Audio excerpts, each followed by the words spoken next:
Can you recover deleted Instagram messages? This tutorial will show you the easiest way to download and view your old Instagram chats.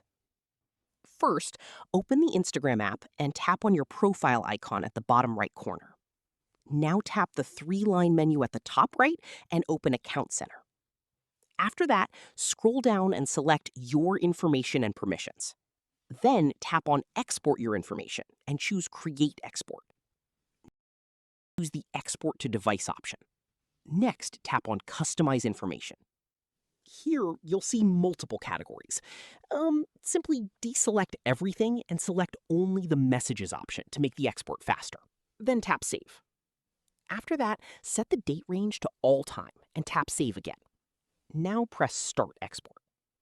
Instagram will prepare your data and send you a notification email once it's ready. Usually this takes around 20 to 30 minutes. After receiving the email, go back and download the exported file.